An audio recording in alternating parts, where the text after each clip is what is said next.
Hello अस्सलाम वालेकुम। फिर से खुश आमदीद कहती हूँ आप सबको। हमारे आज के प्रोजेक्ट का नाम है ऑक्सीजन। फिल्म के शुरू में एक air tight cryogenic medical unit में औरत की आंख खुलती है। जब उसकी आंख खुलती है तो उसे मालूम होता है कि उसे ट्रैप किया गया है। साथ ही में उसे ये भी मालूम होता है कि जिस यूनिट के अंदर वो बंद है वहाँ पर ऑक्सीजन का लेवल तेजी से गिर रहा है। उसकी यादाश्त भी जा चुकी है क्योंकि वो समझ नहीं पा रही होती है कि वो यहाँ कैसे आई है और वो कौन है। फिर एक एडवांस्ड A1 मिलो, जिसका मतलब है medical advanced interface Leyen officer, वो इसको सब जानने में मदद करता है। लेकिन जब वो कहती है कि मुझे इस यूनिट से बाहर निकालो तो वो इनकार कर देता है और कहता है कि इसमें से बाहर आने के लिए आपको मुझे एक कोड देना पड़ेगा। मिलो की मदद हासिल करके ही वो बाहर इमरजेंसी से कॉन्टेक्ट करने के काबिल होती है। फिर वो उन्हें यूनिट का मॉडल बताती है और साथ में उसका सीरियल नंबर भी बताती है जो पहले से ही यूनिट के इंटीरियर पर प्रिंट किया हुआ था। मैन्युफैक्चरर से कॉन्टेक्ट करने के बाद उसे बताया जाता है ये मॉडल तो 3 साल पहले ही तबाह हो चुका है। तो वो लड़की कहती है कि मुझे नहीं पता कि मैं इस वक्त कहाँ पर हूँ, लेकिन आप लोग मेरी लोकेशन ट्रेस करके मुझ तक पहुँच जाओ ताकि मेरी मदद कर सको। इसके बाद कॉल डिस्कनेक्ट हो जाती है। लड़की को कुछ भी याद नहीं आ रहा होता है तो मिलो उसे उसका रिफ्लेक्शन दिखाता है और माजी की कुछ यादें उसके सामने लेकर आता है। जब वो विजन्स देख रही होती है तो वो देखती है कि एक चूहा है जो भूल भुलैया में खो गया है और अब वो उस भूल भुलैया से रास्ता निकालने की कोशिश कर रहा होता है। फिर एलिजाबेथ अपने बारे में और भी बहुत कुछ जानना चाहती है, इसलिए वो मिलो से कहती है कि तुम मेरा DNA टेस्ट करो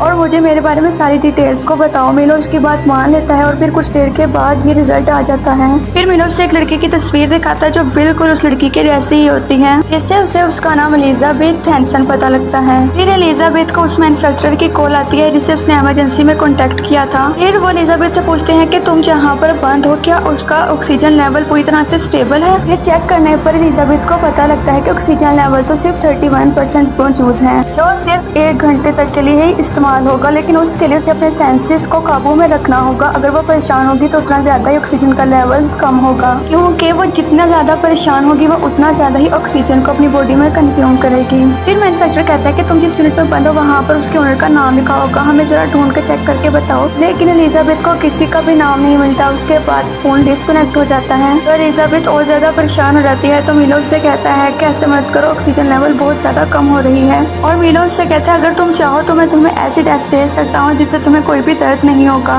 लेकिन वो ऐसा करने से मना कर देती है। उसके बाद फिर मिलो से वो सोशल मीडिया पर कॉन्टेक्ट करने का कहती है, जहाँ से उसे उसके हस्बैंड लियो के बारे में पता लगता है। वहाँ से वो अपने हस्बैंड का कॉन्टेक्ट नंबर भी लेती है। लेकिन जब वो अपने हस्बैंड के नंबर पर कॉल करती है तो वहाँ से कॉल उसके हस्बैंड के बजाय कोई औरत उठाती है। वो औरत से कहती है कि मैं लियो की वाइफ एलिजाबेथ हूँ, तुम मेरी उससे बात करवा दो। वो लड़की एलिजाबेथ की बात सुनकर कंफ्यूज हो जाती है और कॉल को बंद कर देती है। एलिजाबेथ और ज्यादा परेशान हो जाती है क्योंकि ऑक्सीजन लेवल अब और ज्यादा कम हो गया होता है। तो वो पोर्ट को खोल के बाहर निकलने की कोशिश करती है लेकिन वो नाकाम हो जाती है। तभी उसको वो चूहा नजर आता है जो उसने अपने विजन में देखा था, लेकिन वो समझ आती है कि ऑक्सीजन कम होने की वजह से उसे हेलुसिनेशन हो रही है। फिर इसलिए उससे डरने की बजाय वो अपने सेंसेस को काबू में रखती है। तभी उसे दोबारा से मैन्युफैक्चरर की कॉल आती है। वो लोग बताते हैं कि हमने तुम्हारी डिटेल्स निकाली है जिससे हमें पता लगा है कि तुम अपनी मॉम के साथ रहा करती थी। तो एलिजाबेथ कहती है कि नहीं, आपको गलत फहमी हुई है, मैं तो अपने हस्बैंड के साथ रहा करती थी। तो वो लोग कहते हैं कि नहीं, हमने बहुत अच्छे से तुम्हारी डिटेल्स को निकाला है। ये बात सुनने के बाद एलिजाबेथ वही आर्टिकल्स और पिक्चर्स दोबारा से देखती है जो पहले उसे मिलो ने दिखाई थी,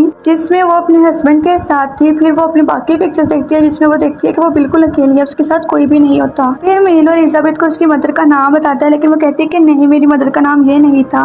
फिर एलिजाबेथ को रियलाइज होता है कि जो पुलिस है वो कुछ छुपा रही है। फिर वो कहती है कि कोई है ऐसा जो उसे ये सब कहने पर फोर्स कर रहा है। अब पुलिस वाला फोन को डिस्कनेक्ट कर देता है और एलिजाबेथ को पुलिस वाले पर शक होने लग जाता है। अब एलिजाबेथ मिलो से कहती है कि मुझे कॉल की रिकॉर्डिंग सुननी है। जब वो रिकॉर्डिंग सुनती है तो उसे पीछे से किसी औरत के बोलने की भी आवाज आ रही होती है। फिर एलिजाबेथ को उसके हस्बैंड के नंबर से वापस से कॉल आती है। इस बार भी कॉल पर वही लेडी होती है। वो एलिजाबेथ से कहती है कि मैं जानती हूँ कि तुम कौन हो और तुम्हारे हस्बैंड लियो की भी डेथ हो चुकी है। वो मजीद कहती है कि मैं ये बात भी जानती हूँ कि तुम इस वक्त एक यूनिट में बंद हो और मुझे उसका कोड भी पता है। एलिजाबेथ उससे कोड मांगती है, वो कोड दे भी देती है, लेकिन साथ ही में उसे वार्न भी करती है कि अगर तुम कोड को ओपन करोगी तो तुम्हारी डेथ हो जाएगी। एलिजाबेथ कोड को मिलाती है ताकि वो सारी चीजों को कंट्रोल कर सके, लेकिन वो कोड को ओपन नहीं करती है। औरत उससे कहती है कि पहले तुम मेरी सारी बात को सुनो और बिल्कुल भी पोर्ट को ओपन मत करना, क्योंकि तुम इस वक्त जमीन पर नहीं बल्कि स्पेस में हो, और अगर तुम पोर्ट को ओपन करती हो तो तुम स्पेस में में गुम हो जाओगी। फिर उस औरत की बात मानते हुए एलिजा कंट्री फ्रूट्स तक पहुंचती है और उसको ऑफ कर देती है। फिर एलिजाबेथ उसे सारी बात पूछती है कि मुझे बताओ मुझे यहाँ पर क्यों बंद किया गया। फिर वो लेडी बताती है कि दुनिया में एक ऐसा वायरस फैल गया था जिससे सब लोग मर रहे थे।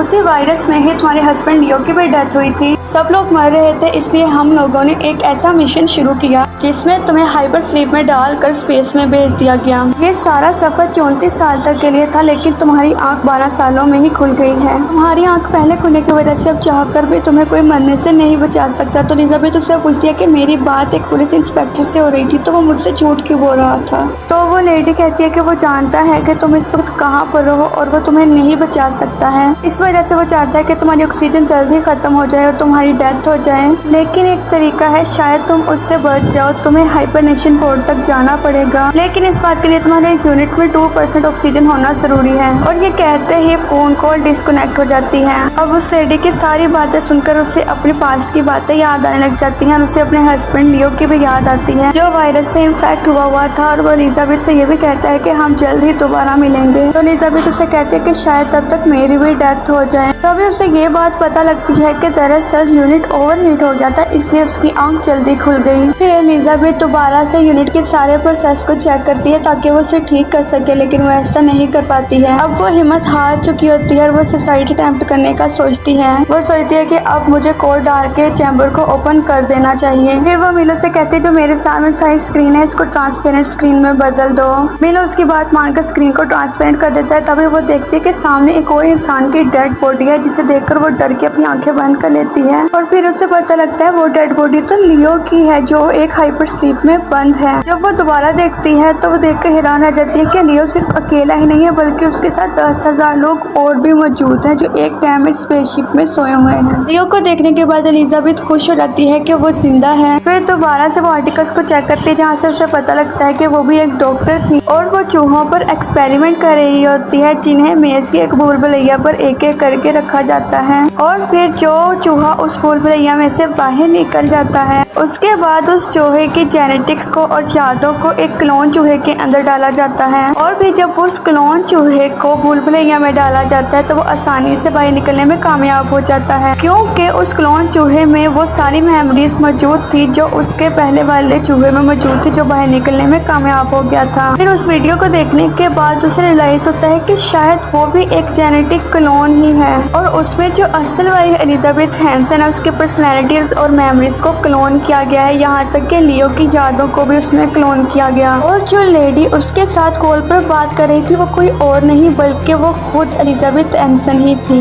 वो जो असली एलिजाबेथ है वो जमीन पर मौजूद है और अब बूढ़ी हो चुकी है। वो जो दूसरा लियो इस वक्त यूनिट में बंद है जिससे क्लोन एलिजाबेथ ने देखा था वो भी दरअसल असली लियो का क्लोन है, जिसमें असली लियो के सारी यादों को और पर्सनैलिटी को क्लोन किया गया है। और लियो के क्लोन को एलिजाबेथ के क्लोन के साथ ही वहाँ पर चैम्बर में बंद किया गया होता है। और यही वजह थी कि जब एलिजाबेथ अपने पास्ट को याद कर रही थी तो लियो ने उससे कहा था कि हम जल्द ही दोबारा मिलेंगे। और फिर जब क्लोन एलिजाबेथ हैंसन को सारी सच्चाई पता लग जाती है तो उसने अपने यूनिट चैम्बर के अंदर जिस कोड को एक्टिवेट किया था ताकि उसकी जान चली जाए वो उसे जल्दी से बंद करने की कोशिश करती है। उसको डीएक्टिवेट करने के बाद वहाँ पर जो प्रोसेसर होता है तो वो उसकी तवज्जो हटा कर वहाँ पर मौजूद सारे गैजेट्स को अपनी बॉडी में लगाने लग जाती है, क्योंकि अब जो बाकी ऑक्सीजन उसके पास रह चुकी होती है वो सिर्फ 3% होती है। एलिजाबेथ को हाइपर स्लीप में जाने के लिए कम से कम 2% ऑक्सीजन चाहिए है। उसे ये सब कुछ जल्दी से करना था क्योंकि अगर ऑक्सीजन 2% से कम हो जाती है तो वो हाइपर स्लीप में अगर चली भी गई तो उसकी डेथ हो जाएगी।